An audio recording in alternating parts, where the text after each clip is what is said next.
안녕하세요. 주님의 마음을 받는 중요한 시간 주마중입니다. 어제는 어떠셨습니까? 여러 가지의 일들이 있으셨을 텐데 잘 버티셨습니다. 응원합니다. 우리가 크리스찬 아닙니까? 예수님의 사람들 아닙니까? 손해보고 피해보고 그래도 기뻐하고 즐거워했으면 좋겠습니다.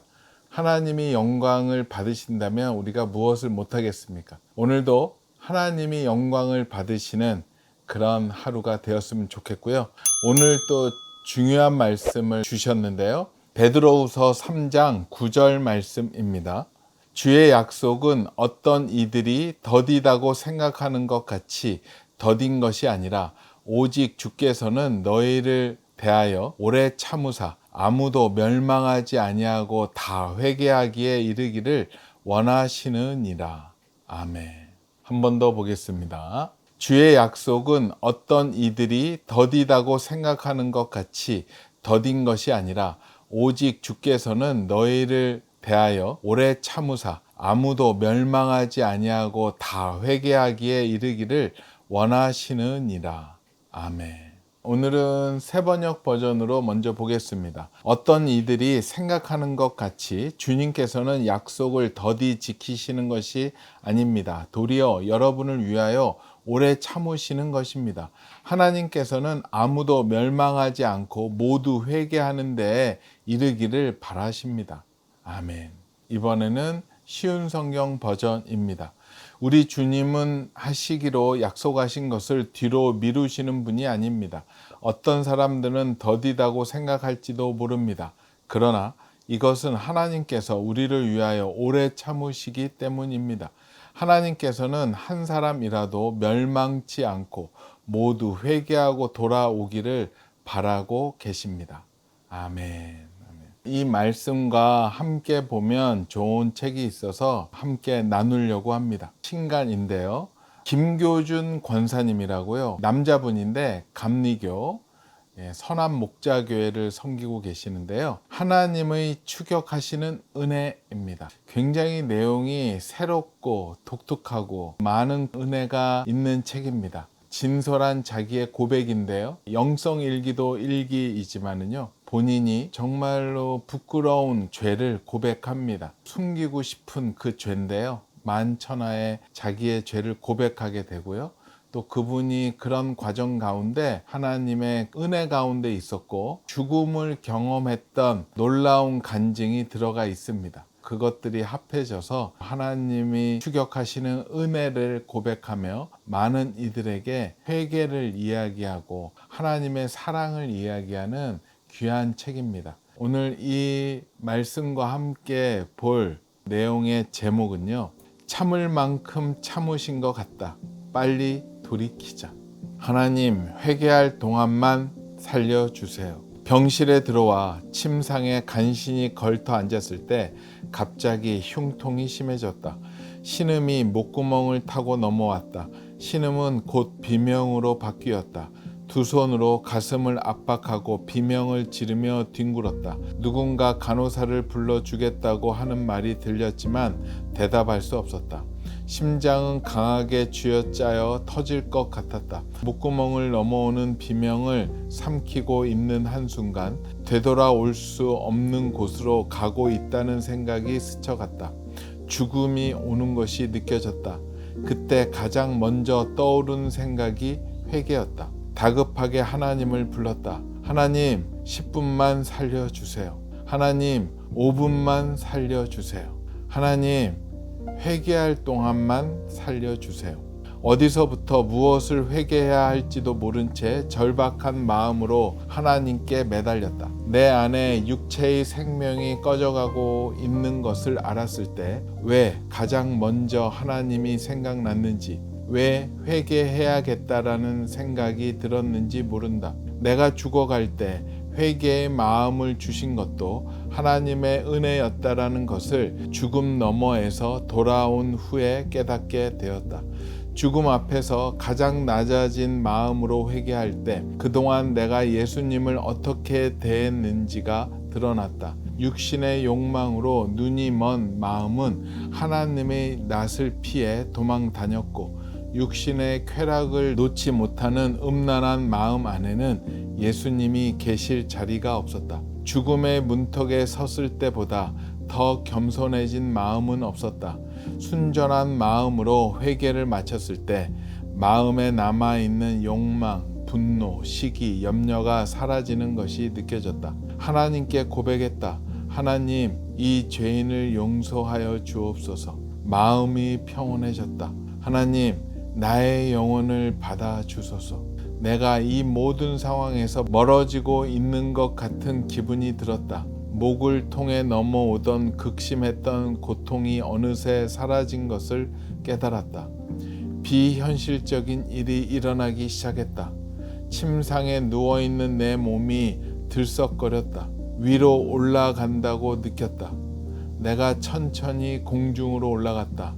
지금 이 상황이 이편 세상에서 일어나고 있는 일인지 다음 세상의 일인지 분간할 수가 없어 당혹스러웠다. 남겨진 내 몸을 둘러싸고 황급히 조치하는 의사와 간호사들을 남겨둔 채 차츰 그들에게서 멀어져 갔다. 그제야 내가 죽음 너머에 있다라는 것을 알았다. 공중에서 걷는 듯 떠나가는 듯 어디론가 향해 가고 있었다. 밝고 빛나는 하얀 구름이 온 하늘에 가득했다. 은빛 구름이 사방에서 벽을 이루어 나를 둘러싼 곳에 이르렀을 때 구름 터널 안쪽 밝고 빛난 구름 기둥 앞에 흰 옷을 입은 천사가 있었다. 내 앞에 펼쳐진 하늘나라의 경이로움과 아름다움에 떠나온 세상은 어느새 잊혔다. 하늘나라는 빛이다.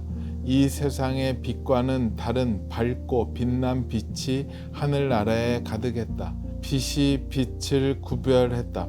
하늘나라를 덮고 있는 이 빛은 하나님의 임재를 나타내는 것이라 생각이 들었다. 하늘나라의 모든 것, 평안과 기쁨까지도 이 세상의 것들과 비교할 수 없을 만큼 다르게 느껴지는데 이는 하나님의 거룩한 빛을 회전하는 그림자조차 없으시기 때문이라는 말씀이 생각났다. 눈이 떠졌다. 아내의 슬프고 놀란 눈이 커다랗게 보였다. 내게 입맞춤하고 있는 아내의 입술을 느낄 수 있었다. 아내를 다시 볼 수 있는 기쁨과 동시에 내가 왜 하늘나라에 머물지 않고 여기에 있는지 혼란스러웠다. 왜 돌려보내셨을까? 내가 천국에 머물 자격이 없어서일까? 이 혼란스러움은 한동안 머릿속을 떠나지 않았다. 죽음 너머에서 돌아왔을 때 나는 왜 내가 하나님의 집에 머물러 있지 않고 이 땅으로 돌려보내졌는지 묵상하지 않을 수 없었다. 그러나 내가 이 땅으로 보냄을 받았다는 것만큼은 분명했다. 하나님의 뜻을 물으며 시간을 거슬러 올라가면서 그분의 절대적 사랑을 전해야 함을 깨닫게 되었다. 이것은 하나님의 처음 사랑을 잊어버리고 세상의 넓은 길을 걷고 있는 그리스도인이 회개하고 돌아오기를 기다리는 하나님의 안타까운 마음이었다. 이 절대적 사랑은 청함을 받은 그리스도인을 향한 하나님의 마음인 것을 알았다. 아멘. 네, 그래요. 물론 오늘 이 책에 나와 있는 이 본문은 아주 개인적이고 주관적인 간증입니다. 성경에 나와 있는 내용은 절대 아니고요. 개인적인 간증입니다. 그렇기 때문에 이 내용을 절대시할 수 있는 것은 절대 아닙니다. 그래서 그것을 염두에 두고 보셨으면 좋겠고요. 하지만 신앙인이라면 영적인 영역에서 간혹 이런 일들도 있을 수 있고요. 이런 간증들이 또 많이 있습니다. 그렇기 때문에 전혀 듣지 않을 이유도 없을 거라고 생각을 합니다. 각자 듣고 잘 적용하고 깨달으면 되지 않을까 생각이 듭니다. 저는 이런 예화가 있으면 결국 이런 것들이 어느 곳을 가리키고 있는가, 그 간증하는 사람의 잘남, 희귀함을 가리키고 있는지, 주님을 바라보게 하는지, 주님 앞에 회개의 자리로 가게 하는지가 관점이기도 합니다. 이 권사님을 만났을 때 많은 생각을 하면서 만났어요. 그 원고를 보면서 감동되는 지점들이 있더라고요. 하나님께서 일하시고 계시는구나, 그 지점이 있어서 일단 한번 만나봐야 되겠다라는 생각에 권사님을 만났고, 그때 부부가 같이 오셔서 교제를 나눴는데요. 이렇게 사람을 이렇게 만나보면 그 느낌이라는 게 있잖아요. 참 순수하시고 겸손하시고 놀라운 예화와 더불어서 감추고 싶은 부끄러운 과거를 직접 고백을 하셨습니다. 그 고백을 하시고 그거에 대해서 철저히 하나님한테 징계도 받으셨고, 그거를 통해서 그런 아픔 가운데 그런 죄를 짓고 있는 사람들에게 경종을 일으킬 만한 고백이 아닐까라는 생각을 해 보았습니다. 그 구체적인 죄는 책 안에 있습니다. 물론 주마중을 통해서 논파리파를 통해서 나눌 수도 있겠지만, 정말로 부끄러운 죄를 고백을 하셨어요. 그것만으로도 하나님의 은혜로 이끌어주는 귀한 고백이 아닐까 생각이 들었습니다. 우리가 신앙생활 하다 보면 이런 영적 체험을 하게 되는 것 같아요. 그 체험을 하게 되시면 깊이 묵상하시고, 목사님들이나 교육자들한테 나누어서 분별도 받고, 그거를 통해서 더욱더 주님 앞에 나아가는 경험으로 삼으면 될 것 같아요. 이 권사님이 경험했던 그것은 결국은 회개로 이끌고 가는 것 같아요. 그 심판대 앞에 섰을 때 우리가 회개하지 않고 돌이키지 않았다면 미래를 이야기할 수 없겠죠. 그러기 위해서는 빨리 주님 앞으로 돌아와서 돌이켜야 된다라는 것. 이 말씀을 묵상하면서 얼마 전에 저희 집사람과 함께 유럽을 출장 겸 여행 겸 갔다 왔었는데요. 그곳에서 봤던 그림이 생각이 납니다. 이번에 그 로마에 갔었어요. 로마에 가서 꼭 봐야 될 곳이 있는데, 시스티나 성당에 있는 미켈란젤로의 최고의 걸작을 아침에 빨리 가서 그곳에 들어갔었습니다. 시스티나 성당 하면 가장 유명한 게 두 가지가 있는데요. 첫 번째, 천정화. 미켈란젤로 천지창조가 성당 그 천장에 그려져 있죠. 그거와 더불어서 그 앞에 제단 벽화가 있는데요.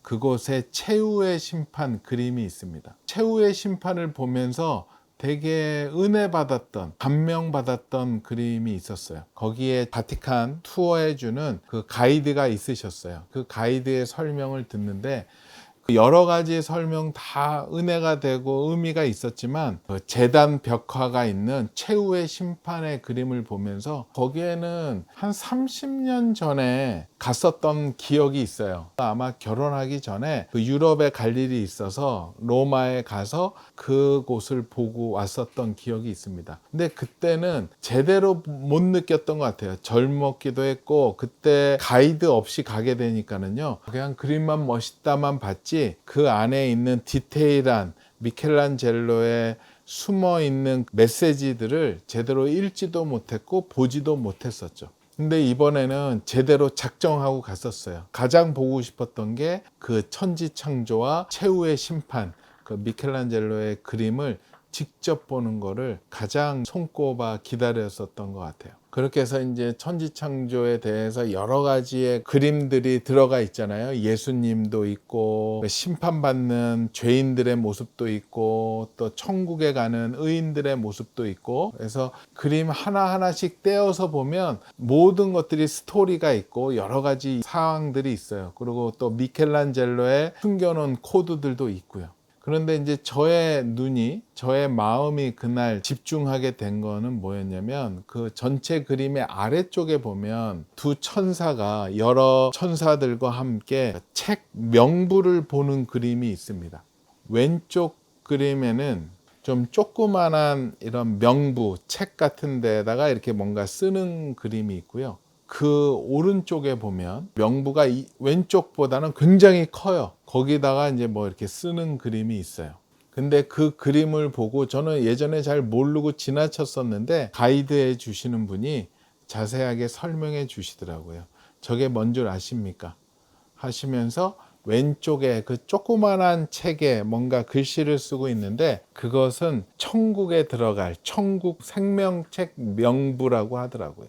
그러면 그 반대쪽에 있는 아주 큰 책에 글씨 쓰는 것은 지옥에 들어갈 명부라고 하더라고요. 거기에서 미켈란젤로가 얘기하고 싶었던 건 그런 거였던 것 같아요.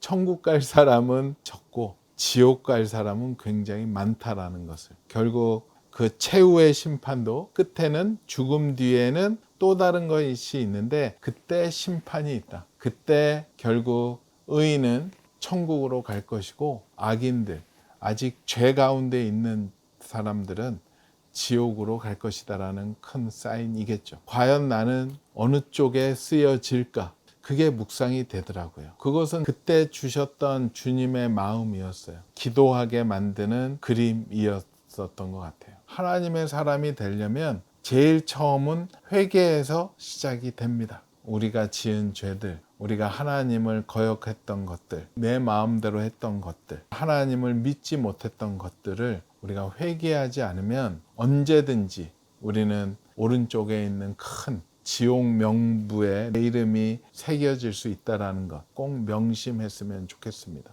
오늘 말씀도 그 얘기잖아요.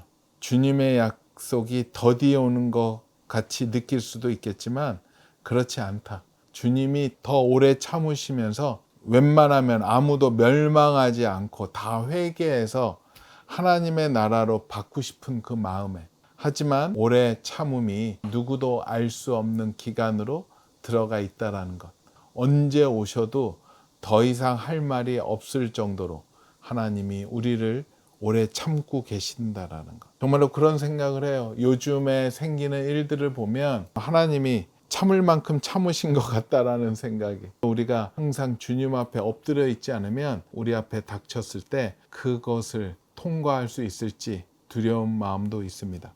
우리 주마중 식구들은 어떠세요? 오늘 갑자기 웬 회개, 죽음, 심판 때 천국과 지옥, 물론 불편할 수 있는 이야기일 수 있어요. 하지만 우리의 마음들, 우리의 행동들, 우리의 행적들이 하늘나라에 다 적히고 있다는 것, 우리가 꼭 알았으면 좋겠습니다. 말씀에 있습니다. 하나님이 두 눈으로 항상 보고 계시고 다 적고 있고, 우리가 죽은 후에 하나님의 그 백보자 앞에 섰을 때 우리의 죄가 고백이 될 거라는 것, 그 시간이 오기 전에 하나님이 오래 참고 계실 이때가 우리가 회개할 시간이고 돌이킬 시간이고 하나님한테 항복할 시간이라는 것, 우리가 꼭 알았으면 좋겠습니다. 오늘 이 시간이 이왕이면 그 시간이 되었으면 하는 마음입니다. 오늘 내용 중에 좋은 글이 있어서 같이 나누겠습니다. 죽음 너머에서 돌아왔을 때 나는 왜 내가 하나님의 집에 머물러 있지 않고 이 땅으로 돌려보내졌는지 묵상하지 않을 수 없었다. 그러나 내가 이 땅으로 보냄을 받았다는 것만큼은 분명했다. 하나님의 뜻을 물으며 시간을 거슬러 올라가면서 그분의 절대적 사랑을 전해야 함을 깨닫게 되었다. 이것은 하나님의 처음 사랑을 잊어버리고 세상의 넓은 길을 걷고 있는 그리스도인이 회개하고 돌아오기를 기다리는 하나님의 안타까운 마음이었다. 이 절대적 사랑은 청함을 받은 그리스도인을 향한 하나님의 마음인 것을 알았다. 아멘. 오늘 말씀 한 번 더 보겠습니다. 주의 약속은 어떤 이들이 더디다고 생각하는 것 같이 더딘 것이 아니라 오직 주께서는 너희를 대하여 오래 참으사 아무도 멸망하지 아니하고 다 회개하기에 이르기를 원하시느니라. 아멘. 같이 기도하겠습니다. 주님 감사합니다. 주님 감사합니다. 오래 참아주시고 기다려주시는 주님의 사랑을 우리가 어찌 무시할 수 있겠습니까? 주님 감사합니다. 감사합니다. 주님께 빨리 돌아가 주님 회개하고 주님 앞에 엎드리는 저희에게 허락하여 주시옵소서. 그리하여 하나님과 함께 기뻐하며 즐거워하며 하나님의 나라를 경험하는 저희에게 허락하여 주시옵소서. 감사하며 거룩하신 예수 그리스도 이름으로 기도합니다. 아멘. 그래요.